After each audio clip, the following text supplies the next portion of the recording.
Hey, welcome to the Extra Podcast. My name's Daniel. I'm joined around the table with Greg Harris and with Jeff Bucknam. Boom. Goes the Jeff dynamite. Boomnam. And gentlemen, we are sitting here at an iconic moment, a defining moment in culture. Culture-shaping moment, even. The iPhone X has just been released as we speak, hot off the press. Jeff, first thoughts. No buttons. No buttons on the front. It apparently is fulfilling the great dream of all the iPhone creators. They had a vision one day to create a seamless phone in which we didn't push any buttons. Johnny Ives has just joined us from Apple in the studio here. And he's saying about this. Johnny, hi. Our vision has always been to create an iPhone that is entirely screen. One so immersive, the device itself disappears The device? into the experience, and so intelligent it can respond to tap, your voice, even a glance. With the iPhone X, the vision is now reality. So Say hello really? A tap? to the future. So, all right. They wanted to make it like a woman then. I just love how It can respond to a tap, your voice, or even a glance. they're Intuitive. there's that some way. there's some guy in the room after they released the 7 who was like, more screen. I need more screen. I'm looking at my iPhone right now, and I'm not. Is that's the felt need of the iPhone? Too little screen. Too little screen. You see that little button? That could have been screen. I'm not a big fan of the button. The button gets in the way of my screen. Have you ever noticed that every iPhone iteration is always followed by the word revolutionary? Like every single one is. Do It's they a say new. it? Well, they say things like the last time a product this revolutionary came out was when the iPhone came out. Right. The Super Retina screen fills the hand and dazzles the eyes. It curves elegantly around corners. Oh my gosh. Here's the thing though. They don't need all of that to sell it. No, there'd be a bunch of people line up at the Apple store to buy it. Yeah. Of course they will. That is more disappointing. Here's a little piece of late. Are you going to line up? Greg? early 2000s history for you. So remember when the Canucks decided to change, quote unquote, change their logo from the whale and the blue, silver, red look. Yes. And they had this big event that they invited a bunch of fans to say, we're going to give you your new Vancouver Canucks logo. So the stadium's filled. I was there. I was very excited for the new logo. Someone gave me a ticket, and I was very excited to see the new jersey. And the big reveal was now the colors are blue, and we added the word Vancouver on top of the whale. Yeah. And people were like lining up to buy this. And I remember thinking, this isn't new. This is what every new iteration of the iPhone is like to me. It's the hype machine, man. It's the changing the color to blue and to adding the word Vancouver over top of the logo and saying, see, brand new and awesome. Or in this case, adding more screen! I need screen! It's revolutionary is what it is. It is revolutionary. Screen guy finally got his day in the sun. You know? What are they going to do next? Less screen. There's too much screen. Totally. Oh, gentlemen, They're just going to put it inside your body at some point, right? Seriously. It's going to be just your hand. Can't we just do that already?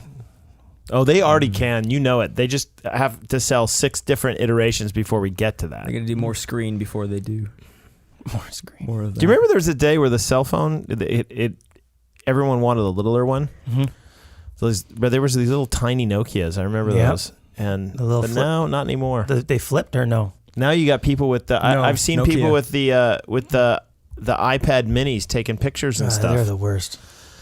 They're usually older people, but they have the iPad Minis taking pictures at the family event. And then they give it to you and say, "Do you know how to use this?" And you're like, "Yeah." It's like 7 front-facing photos. Look, I need one more rant. What is the deal with people who insist on every person's camera has to be used for the group photo? Like these people who don't understand that we just need one digital version and we'll email it to everyone. No, take one with my camera. Let's take 8 at once. Which camera do we look at? Doesn't matter. It's going to be terrible no matter who takes it. Because there's 12 cameras going on. This is a good point. Here, take Why my don't you camera. take one, 12 pictures with one and email all 12 pictures to everybody. I've suggested this And? in different settings. No, no, it'd just be easier if I get it on my camera. No, just really quick. Let me just take one with my camera too. Okay, you sure? Because my kid's melting down. So you this picture's not going to turn out. Is it good? Just real quick. Crazy. Yeah, I don't know why I even got on the iPad camera. The iPad camera. That was a hot take, Greg. But that is what we do. This is a radio show where anything goes. Daniel, you said before we started recording you wanted to share a favorite podcast memory. Personal story. I did, Greg. Thank you for bringing that back. You're welcome. And it's actually, the reason I thought about it was technology related. We were yelling about the Scream in the pre-production meeting. And it reminded me of my favorite podcast moment because I've been listening to this since like Groundhog Day, right? Yeah. Episode 1, Groundhog Day. And there was a moment. Did you know that, Jeff? No. No. They all blur into one episode, right, Jeff? They do. It becomes my life. Podcast is my life. So my favorite memory though is you talking about some young guy in a basement yelling to his mom about a URL. And he started going, URL, Mom! URL! Do you remember that? I do. That is my favorite podcast moment. What was the context I of the can't remember. URL? I don't know. I think it was about getting You people. can go back and listen. That's why we have the archives online. That's right. We got to find that so one. that everybody at some point, whenever we want to get new jobs, will never hire us. URL! Anyways, this has been a great opening, hasn't it? I think these first 8 minutes have been the most yelling off mic we've had in any episode. It's a great radio. Hey, URL. Jeff, you preached this weekend. I did. We're back in Romans. Look at us. Yes, we are back in Romans. So why did we stop? I don't know. I mean, I do know. There's two schools of thought on this. No, I think that there are those who like to mix it up a little bit, so they don't have the patience oftentimes to do a long book. Romans covers so many different subjects that it would quite honestly be pretty easy to do. Although we as a church have a commitment to covering the different genre. Sorry, I use that because there's a Professor D.A. Carson who says he's Canadian. He's Canadian. I think he grew up in French Canada. Yep. And he said, whenever he says the word genre, he says genre. He insists on pronouncing words with a French etymology, with like a French souffle. accent. When he goes to Starbucks, hi, I'd like a croissant. Yeah, He would. That's right. He would. So, yeah. Anyway, we like to cover the different genres of Scripture. Like, so here you have Paul's letters. We also want to make sure we cover some minor prophets, some major prophets, some Old Testament history, some Old Testament law, New Testament gospel, Poetry. narrative, and do some poetry. We did some wisdom literature last year with Proverbs. There's just a lot of genres in the Scripture, so we want to cover all of them. But if you're just doing Romans, that's going to take you. I mean, you're going to do it right. It's going to take you, a year and a half, 18 months, something like that. Darcy has an infamous story of growing up in a church where I think until he was like 14 or 15, the only thing he remembers the Sunday morning was his pastor going through Romans. Yeah, for like 14 years. He would get through like 4 words. Yeah. And then he would stop and preach a sermon on those 4 words. Yeah, which is possible in Romans. Mm-hmm. So you could do that. But anyway, but it's also the kind of book you can't do. And I've been around where people have said, oh, let's do Romans in 12 weeks. And I just, wow. It's such a theologically dense book. That's hard to do. So we're kind of splitting the difference, trying to make it work. I don't know. Probably pleasing nobody in the process, but it's happening. Well, the people I've talked to, I think they're pretty excited about getting back into it. What are you most looking forward to in preaching through Romans?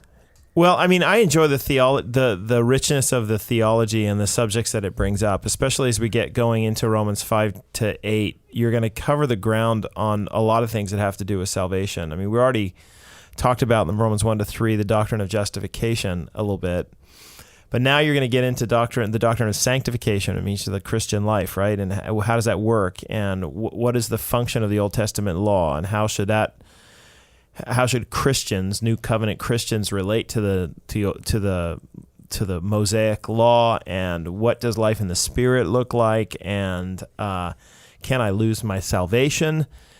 And what do we do with how should we understand the created order? Is it going to be renewed or not? Suffering is a major portion of Romans 8. How should we view suffering? I talked about it in Romans 5 as well. about low-level Christian living, about people. What do we say about somebody who says they're a Christian but doesn't live that way? How should we respond to them? Romans 6 is basically that's what it's talking about. So, like all sorts of really cool questions. And then at the end of Romans 8, you get doctrinal election a little bit. Yeah. And that gets into Romans 9 next year, which that'll be a party for lots of people who will like to write emails and freak out about what it says. But a lot of people haven't read Romans 9, at least not slowly. So we're not doing that this year, but next year we'll get into that. But we will end Romans, the fall series of Romans, with that link of predestined and called and so that's in Romans 8:29, and so you get to the end, and then the implications of that are in Romans 8:31 to 39, which what shall we say in response to these things? If God's for us, who can be against us? And so look, it's really an encouraging section of Scripture. I mean, like massively encouraging. I mean, there are a few downers along the way. More downers in the first section of Romans? No, in terms of downers, in the sense that on realization of what the real problem is. In Romans 7, Paul's going to argue the problem isn't the laws around us that keep us. The laws aren't the issue. The sin in our members, sin in our body is what's causing the world to go haywire. So stop blaming everything else and recognize that what's happening is your sin is causing the trouble. So like that's not a popular concept or view these days, right? We like to view ourselves as victims of outside forces, but Romans won't let you do that.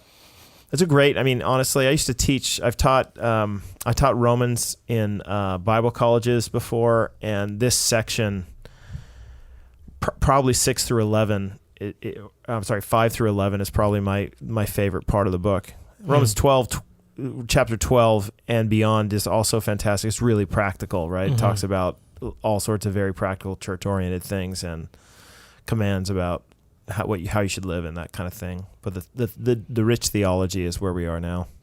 So what are we thinking? We're finishing Romans in 3 falls or 4? No, we're going to do 9 to 11 next fall, and then probably 12 to 16, which will be a challenge. But we'll probably just finish it out that last year. So in the end, it'll take 4 years or so, and intermittently. Acts was how many years? 5? I think 5. Yeah. Over 5 years. Something like that.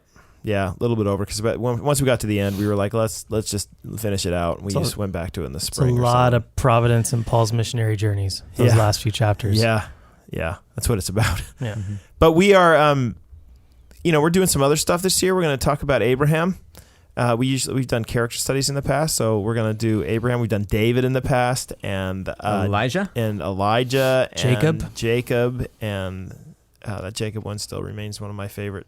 Do we do Jonah as well? Series. Yeah, we've done Jonah, but we've done all these character studies, and they've gone really. Joseph we did years ago, right. And so we're going to talk about Abraham this year and some of the highlights and lowlights of his life. And that'll be the part where we include Romans 4. We're going to do the book of Joel, because we don't do minor prophets a lot. So we're doing the book of Joel later in the year, and the book of Jude, which is actually all about false teaching. So that'll be an interesting little party. Mm-hmm. In fact, did you know that the false teaching that is warned about in 2 Peter comes to its fruition in Jude, which is an interesting little tidbit. The similarities between the way the false teaching and the warnings are described in 2 Peter with all these future tenses, this will be the case, are all present tenses in Jude.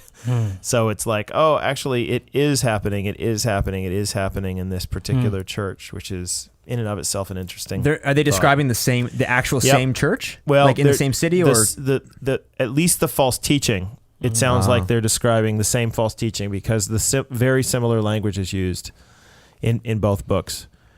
Yeah, so a lot of people have treated them as partners. So if you go to seminary or whatever, they'll usually teach Jude in the Petrine epistles, so 1st and 2nd Peter. They'll usually teach those together. Sweet. Well, I want to come back to the false teaching things. We have some questions about that, but off the top of your heads, as people are studying, following along in Romans this year, what are some books off the top of your head that would be helpful in this? About Romans? About Romans, about some of the things that are going to be discussed. Some of the themes you mentioned that really expound the Yeah, themes well. J.I. Packer's book, Keep in Step with the Spirit, which we've mentioned before, is a good book on sanctification. There's a whole bunch of 4 Views books around that I think are really good, 4 or 5 Views books that are interesting because they'll cover the gamut of the different viewpoints on some matters. Yeah, that series is called, Zondervan is the publisher, and they're called the Counterpoint series. So it's a really great place to go to as a resource to find All sorts of. We have all that kinds of stuff in our. Just so you know, we buy, I think, almost all the Counterpoint stuff. Yeah. So all of that is in our church library, our the church resource center, resource which is right by Center Court. Yeah, and you can walk in there and get some good theology books. We've put some effort in the last while in putting some books in there that are valuable. And we usually try to highlight at the front of the resource center the books that are most applicable, or at least are applicable to whatever sermon series we're in. Yeah, so there'll be a few that are there. There's a 5 Views on Sanctification book, which will have is a lot of what we're going to be talking about. But you have to like theology, okay? These are theological books that we're talking about, and the ones that'll be in there will be that way. So, Awesome. There you go. So go check out those books. I'm sure they're going to be snatched up real fast. there'll be other ones that as we go through, we'll recommend stuff here on the podcast that you can read if you want. Or, when we get to the doctrine of election, we'll give you different resources from different viewpoints, and the best ones that we think are represent a more reformed view, and what represent a less reformed view, or a view that's historically called Arminian. So yeah, and middle ground ones like the Molinist stuff. So there's lots of different views around about some of the stuff, but we'll give you what we think are the best ones, and from every viewpoint. Awesome. Well, we'll look forward to that. Now, getting back to the false teaching things, guys, I want to put before you a hypothetical situation. Okay, so we have a mother not actively walking with the Lord, but every day as she drives her kids to and from school and whatnot, she has the Christian radio on. And on the Christian radio at the particular times that she is driving these kids to work, Joel Osteen is playing on the radio. So he is... I think we've talked about him before on here, haven't we? Mm-hmm. About prosperity gospel. So that's the prosperity gospel on the radio. What's the prosperity gospel?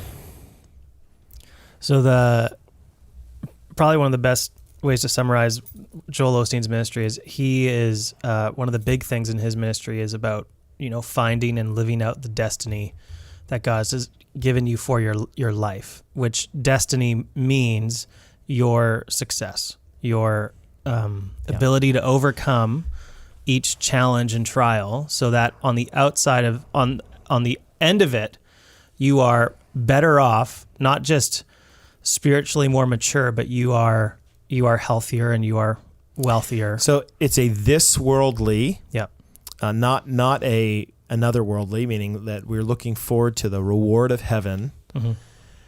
It takes that reward of heaven, he does, and the prosperity teachers take that reward of heaven and place it in the present life. Yeah. So when the scriptures describe the kind of genuine prosperity that people will have in what has historically been known as heaven, in the new heavens, new earth, right, as part of redeemed humanity, they say, no, that stuff actually should happen in the here and now. Mm-hmm. And so if you're not experiencing it, and that stuff is like healing and financial blessing and, driving the whatever big car, whatever, all the good stuff that everybody wants. If you're not experiencing that in the here and now, there's something wrong with your Christian life. It's what is called, in theological terms, an over-realized eschatology. Eschatology meaning the end times, okay, believe in the end times, and over-realized meaning that you think that what's supposed to happen in the end times is being realized in the present time in an over way. Yeah. Yeah, because we'd say, and correct me if I'm wrong, but as Christians, we're going to have this incredible life on the other side. Well, of this the word life. prosperity is a good word for what the Hebrews call the word shalom. Mm-hmm. That's what it means. Well, full wellness. The idea that when Paul writes, for example, in Romans 5, we have peace with God. He's probably drawing on an image of shalom, which is in the Old Testament. It's not just that we have a cessation of hostilities with God. It's that we have that and God's blessings upon us in a material sense, ultimately. And he's writing about this in the present time, although even in that passage, Romans 5, he's also talking about salvation in a future sense. We will be saved from his wrath. So this is the challenge. We live between the times. We live with the kingdom already here, but not yet totally here, with our salvation already here, but not yet totally here, with our prosperity here, but not yet totally here. And so there's this tension that you have to live with as a Christian, and recognizing that, yes, there is a reward to come. And sometimes the Lord might bring it on your life now, but there's no guarantee that God will do that in the here and now. In fact, if anything, the New Testament argues that the normal Christian life for a devoted follower of Jesus will probably have more persecution and suffering than it will have the kinds of heavenly situations that you would find in heaven itself. This is why a lot of the early Christians, the church fathers as they're called, would talk a lot about part of the normal part of the Christian life is sharing in the sufferings of Jesus. Mm-hmm. Right. This idea that it is going to happen. And it's not a glorying in suffering in and of itself, but it's a preparing for the suffering and the realizing that God will use the suffering to prepare you for what is yet to come. So we're saying the prosperity gospel, the way we've defined it, is a false teaching, in that it's an overrealized eschatology, and it's teaching people, Christian people, to expect something in the present life that they are not that is not promised them until the life to come. Yes.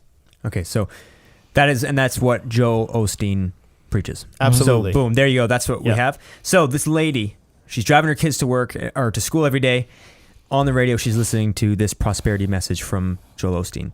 And the question is this, because as she's listening to this message over and over again, she's grown warm to it. Mm-hmm. Like, I like listening to this guy. He's kind. The stuff he says is nice. Like, I can get behind this. Mm-hmm. It's encouraging, uplifting, whatnot. What's worse? Because let's just say maybe now you're engaging and able to have some sort of gospel conversation with the lady. Mm-hmm. What's worse? Having Joel Osteen on this radio at this hour, or having no Joel Osteen on the radio at this hour?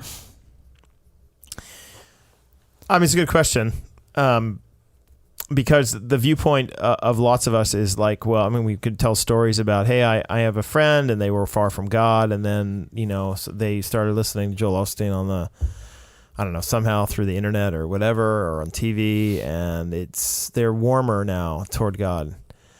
The question you need to determine whether or not the teaching of Joel Osteen is on the level of heresy, because then I can just remove the language or the people out of it, and I could say, look, is it better for people to believe in heresy than not believe at all? And my answer is meh. Right? I actually, in some cases, would probably prefer that they don't believe it at all, because I think heresy oftentimes inoculates people from the truth. So in that case, if we judge Joel Osteen's what he's saying is heretical, then I would say, yeah, that's the case. If it's not heretical, if it's just a false-ish teaching, meaning that he's a Christian guy, and so I'm taking this out of the Joel Osteen category, so let's take the names out of it. It's just a Christian person who's teaching some things that are true. The core stuff is right, and the other stuff's not, I would say, well, that, in the long run, that's probably going to be hard for that individual in their life at some point, right? Because false teaching has its implications in your life, but it would be better for that person to be living, and as long, at that point, I'm going to say, as long as the gospel's preached, right? This is what Paul's language in Philippians is. Right. And I think that's what he's referring to, is that, yeah, these people preach it out of false motive and whatever, but they've got the core message right. And so, man, as long as the gospel's preached, I'm cool with it. Yeah. So my answer is, I hope, nuanced. I think one of the reasons why someone would say it's better Joel than nothing is the idea that at least with Joel and hearing his ministry, the temperature in someone's life for being aware of spiritual things is going to be raised. Right? It's I don't know many people who would say Joel Osteen's a false teacher who would also say, I think everyone should listen to Joel Osteen. So I don't think I don't want to create this straw person who's saying, oh, it'd be great. Yeah, he's teaches really bad things, but it's totally fine if you listen to it. I think the argument is, but it's better than nothing because it gives us an opportunity to have spiritual conversations now. Well, So what would your feedback be to that? If you see it as an opportunity to initiate a conversation with somebody and talk to them, that's great. But again, though, I don't see that any difference between that and them not listening to Joel Osteen, though. I think you could start a conversation with somebody who's not listening to Joel Osteen.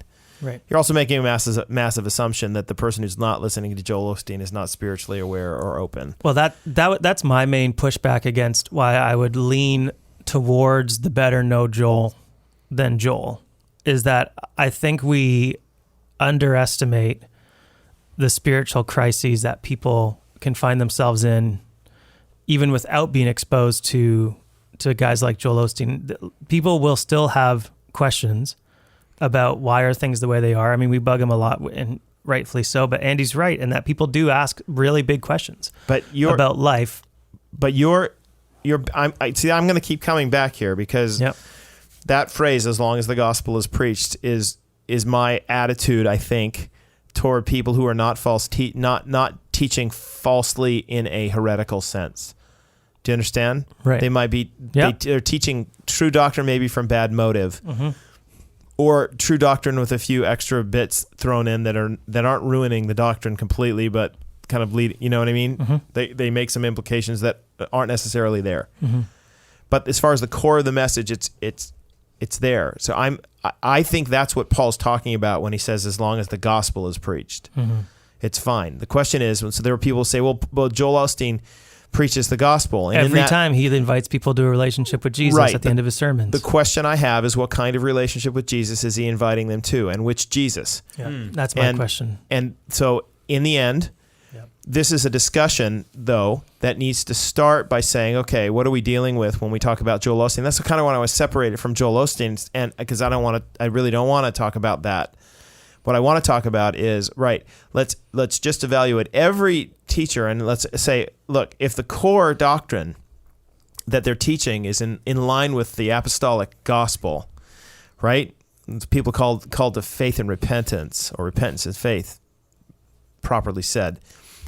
Then great. Even if their motives aren't great and they seem to be getting fame out of it, or do you know what I mean? And there are people out there who are like that. But if the core gospel is there, then we should be not celebrating. I don't think Paul's celebrating when he says, as long as the gospel's preached, but he's at least taking an attitude toward it, which is what the questions is about, right, Daniel? It's basically like, better that than nothing. Yeah. Is it better that there was an opportunity for it in the first place? Right. But I don't think that what Paul's saying when he says, as long as the gospel is preached, is referring to somebody who's not actually preaching the historic gospel. Yeah. I think Paul's attitude toward people who don't preach the historic gospel is more what you'd find in Galatians, right? If an angel, even if an angel comes and preaches a different gospel to you, let them be accursed. So if that's the case, then I'm going to say, no, it's not good for, why should I celebrate that this person's now being, Yeah, Paul's really concerned about which gospel it is, and that's kind of what gets him fired up about it. So then here's a question. So we would say that was a discussion about, maybe someone who's gonna, in the early stages of believing or faith. What about someone who has been a believer for a while and now is curious about, okay, I want to listen. Would you advise or say no from a pastoral level to someone listening to Joel Osteen, and so they can critique it and see where, it's difficult? Yes or no? I mean, I think yes or no. There's two ways. Yes or no. There's two ways, at least two ways that you could want to approach listening to him, though. There's one way to try to engage with it so that you can hear what he actually teaches, so that you're better equipped to actually handle, because maybe there's someone in your life who actually does read a lot of his books, and you want to not just be saying, well, I heard a pastor in my church say he's not good, so he's not good. And then when they have a response, you feel completely unprepared to have a conversation. That's one motive to listen to them, which I would say, okay, sure. Like, I think you're coming in intentionally being discerning and intentionally doing the act of the Bereans from the book of Acts, where they're hearing the teaching and judging it against scripture, all that kind of stuff. I'd say, yeah, we're not saying let's do a book burning thing and we're outlawing certain books. But if your approach though is saying, no, you know what, I want to come to him for my own encouragement because, I get my good doctrine at Northview and I get my good encouragement from Joel Osteen. Oof. In that context, I would say, I don't actually think that's the best way to do it, because what you're doing now is you're saying, well, one kind of teaching, one kind of gospel is good for my head and the other kind is good for my heart. And I would want you to integrate your head and your heart. Right. That I would want the truth of the gospel and its implications to seep their way into your heart, instead of what I consider the cotton candy that Osteen's offering you, which is initially great but leaves you just wasted. So guys, if we meet someone, or there's someone at the church then who is fully into this, fully into the prosperity gospel, or maybe some other really intense false teaching, how do we counsel them back and bring them back? Like, what's patiently correcting them? Those are words that Paul uses when he talks about the consistent preaching of the word in 2 Timothy chapter 4. Patiently correcting. So there's two parts to that. You have to have a willingness to correct. And I think that there's also the word gentle shows up in the context, right? I'm thinking about 2 Timothy 2, right? That with all gentleness and compassion and all the sorts of things. So there's a gentle kind of correction that needs to go on. I don't think it's a bashing people over the head, but it's also a patient correction. And the patient correction means that, look, people aren't going to agree with you the first time necessarily. But if you patiently and persistently try to talk them through and reason through and consider, and ultimately what you're doing with people is trying to take them back to the scriptures and say, look, let's just look at what he's saying according to what the scriptures are teaching in their context, and see if that's right. Right? And that's, in my opinion, the way that people end up changing their minds. Yeah. Yeah, I think having a plurality of voices in terms of where you're learning and growing and that kind of stuff is good. I mean, I think all of us would agree it's good that we in our day and age have access to great commentaries and great teaching and great resources, and there's all kinds of really great churches in the area that are going to equip you to be a disciple of Jesus. And so I think it's good that there's a plurality of voices. I think one of the challenges of being in this context where, honestly, we couldn't ask for more resources than we have in terms of Christian thought. I think one of the challenges is the always seeking another voice.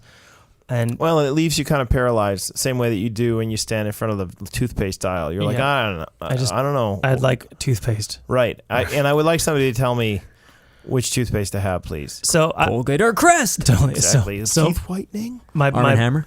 My point is, I think that there is something good about committing to a body of believers who you're going to live the Christian life with, and have it be okay for you to say, you know what, I'm going to attend a church and I'm going to listen to the preaching, and like Jeff said, evaluate it on the basis of whether it's the real gospel or not, and join a community group and talk about Christian things with them. And you can for sure read other resources and listen to other sermons, go for it. But I do think that because we have so much access to stuff, we just decide, I'm going to take a little bit from here and a little bit from there, and I like this guy and how he tells jokes, and I like this guy's encouragement and this guy's doctrine, and I'm going to create my own buffet of teaching. Whereas I do think there's something healthy to you're in a local church where there are elders who are responsible for So can how they teach. I have a question along these lines then for you guys. and it's a question / comment / rant. Yep, love it. So my question is, how should we understand, or we live in a world, like you say, Greg, that has all sorts of options, and there are myriad of choices that you can make in terms of who you're going to listen to or whatever. Whenever we as a church will bring on a staff member or somebody who's going to be teaching doctrine, whether it's somebody who's an elder or any level of pastor that we have, or even directors in our church, we give them a theological questionnaire. Our interns fill it out. And one of the questions on the questionnaire is who are your favorite teachers, blah, blah, blah, right? Right. One of the things over the years that we've done this, and I've probably seen over 200 of these. Well, that's too many. I don't know, maybe 100 Many of these things. What I'm surprised at is how rarely, when the question is asked, who's influenced your theology, whatever, how rarely it's the local church pastor of the local church that you just cited. Mm-hmm. And I don't know what the reason for that is, but I think it shows that most of us these days are getting our theology / teaching / whatever from sources outside of the local church. Is this good? Well, I feel a tension in me even as I'm raising that point and listening to you, because at one level, like you can't start a cult quicker than saying don't listen to anyone but the pastor. Like that's kind of cult 101, yep. Right? Is no one is allowed to have a voice that has any kind of meaning except for me. Like that's a great way to start a cult. And so we're not saying that. But at the same time, I do think there's something fundamentally wrong with the fact that we treat doctrine like a buffet, and we decide to pick and choose and just have, we're going to pick our favorite teachers and I think follow their careers. And yet our commitment level to a local body of people, our attendance at church is spotty.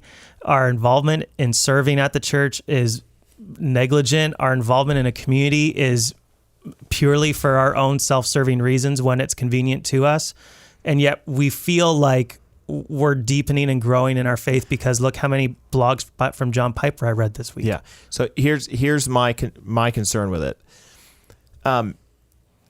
When Paul is writing to some of the churches that are having trouble with false teaching, and usually what the case is somebody's coming in behind him, right? Call themselves, in the case of the Corinthians, the super apostles or something. Like, we're better than him. Obviously, we can preach better, we speak better, we don't look like him, we don't have eye problems like him. Come on, guys.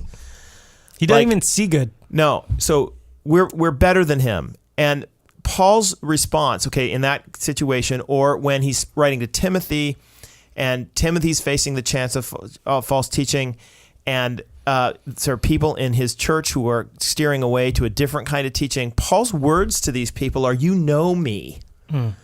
You know my doctrine. You know what we were like when we were with you. You know how we lived. You know how all this sort of stuff is. And so there's this sense in which he's pointing back to himself and saying, look, we proved the truthfulness of our doctrine by our sharing ourselves with you. Our lives, just read through 2 Corinthians. This is his argument. And yet you guys are leaving behind that and for the sake of these people that you don't know or whose lives don't match it and these sorts of things. Come on, guys. You know me. So this is my concern. People start listening to Joel Osteen. You don't know him. And you might say, well, I don't know Jeff Bucknam either. Right, but you know people who do know me and who do know how I live and what cars I drive and whether or not I'm consistent in when I preach and don't preach. You know me. You have access anyway to know me at some level far beyond the level that you would have access with a lot of those other people. This is my concern. And local church pastors should be, in my view, their teaching should be honored at least. You don't need to agree with everything they're saying, but when they're speaking to you and you've seen in their life the words they're speaking is matched by the lifestyle they have, that it should carry a weight with you more than it currently does, which is, the great fear Socrates had, of course, was when the printed word was going to come out. He was freaked out that people were going to write things down, because just by writing something down and you reading it makes you think that it's more believable than the guy who's just sitting in front of you and saying it. And Socrates' argument is no. Like, you should evaluate what people say or communicate with you based upon not just what the content of the thing is, but the content of the person who's saying it to you. And I think that has merit. And it's candidly, I think it's one of the challenges in mega churches like ours, that, somebody like me is on a screen and a lot of people don't know me, and I end up getting treated like other voices that people listen to, and they don't know me. But my thing is, if you don't know me, you should at least put a question mark a little bit more over what I'm teaching you than if you know somebody really well, right? And their life is matching, and you can see how they're getting it from Scripture, and you're able to engage. Do you see what I'm saying? Yeah. See, one of the things when you ask that question, Jeff, the thing I was concerned with is, what if you get someone who says, "Yeah, I don't look to my local church pastor for their teaching because honestly, they're not a good teacher." And that could be doctrinally, or they're like, I just can't, like, they're just boring me to death. Well, I would say that if they are doctrinally off base, I think you need to be working. You actually owe it to the church to be working patiently and gently for that person's help and for the church's help. Do you understand? There are elders of local churches who should be talked to about the doctrine that their pastors preach if the pastor is not teaching according to the word. Now, when I say that, you need to understand that just because you interpret it a particular way doesn't mean that you're right about that sometimes people come and say, well, I don't like what my pastor's preaching because it's different than, and then when the conversation starts, all of a sudden it comes aware that actually the pastor has more biblical justification for their belief than you do, right? So it's an open dialogue and a discussion. But if you're a member of a local church, you actually owe it to the local church and to the pastor and to the leadership to be raising questions about it with them, saying, are we sure that this is what's biblical? Because, I can't read it that way. Show me in the Bible where this teaches this way, rightly interpreted. Show me where the justification for this is. So I think that you have a responsibility if you're in that situation. And if the person's preaching just flat like heresy, you should get out. No, there's no reason why you should stick around if you're under the teaching of somebody who is apostate. But if you feel like I'm the only sound guy, I'm the only guy who's kind of like I'm the worship leader, and if I don't, if you say that you're the only sound guy there, though, I would raise questions about how arrogant you are, right? You're not probably the only person there. But look, I came from a mainline church, and so I think you can work toward renewal in local churches. But if your voice eventually is not being heard, I think that there's a way for you to peacefully go elsewhere to worship with other people. I think that's a sound reason for why it is that you would leave a church. It's a far better reason than whether or not you can get good parking. Yeah, it's good. Awesome. Well, gentlemen, this was I thought this was a good discussion. This was well, at least you were pleased with it. I was pleased. This is going down as one of my favorite episodes. My second favorite episode ever. Until next time, where we will revolutionize the podcast once again. Yes. Thanks to Jonathan Ive for stopping by from his busy day at Apple headquarters to join us here on the podcast. And again, if you have any questions, you want to email us at extra@northview.org, or you can interact with us on our Facebook page, Extra Podcast. We will do our best to get those questions answered for you. Until then, until next week, goodbye.